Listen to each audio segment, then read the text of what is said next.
யுத்த கள்ளத்துக்கு அப்பா ஒரு நாள் சாப்பாடு கொடுத்து விட்றாங்க.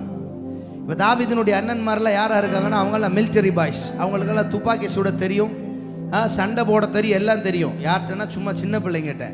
ஆமாம், கோலியாத்து வந்தால் சைலண்ட்டாக தான் நிற்பாங்க. தாவீது அங்கே போய் கேட்குறா, யார் இந்த பெலிஸ்தன், விருத்த சேதனம் இல்லாத இந்த பெலிஸ்தன் எம்மாத்துரையினுடைய ஆண்டுடைய நாமத்தை நிந்திக்கிறது. எல்லாம் கேட்டவுடனே இவனை அடித்தா என்ன கிடைக்கும்? உடனே அண்ணன்மார் கேட்குறாங்க, உன் திமிர் எங்களுக்கு தெரியாதா?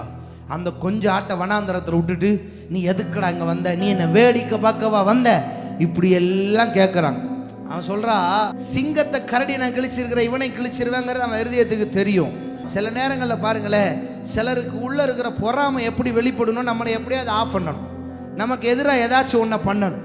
நமக்கு எதிராக யாருக்காவது ஃபோன் பண்ணி என்னத்தையாவது பேசணும். பேசுகிறவன் கடைசி வரைக்கும் பேசிட்டு தான் இருப்பான். அவனால் ஒன்றும் நடக்க போகிறது கிடையாது. நம்மளை பற்றி பேசுகிறவன் பேசிகிட்டே இருக்கட்டும். நம்ம பரலோகத்தோட பேசுகிற ஆட்கள்.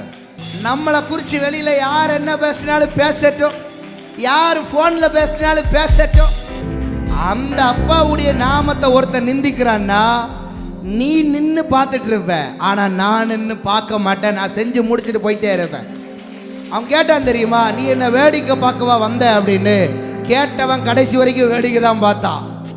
கேட்டவன் என்ன பண்ணா, கடைசி வரைக்கும் ஓரம் நின்று வேடிக்கை தான் பார்த்தான். ஆனால் சைலண்டாக வந்தான், காரியத்தை முடிச்சுட்டு போயிட்டே இருந்தான். ஏன்னா தாவீதுக்குள்ள இருந்த அபிஷேகம் வேற.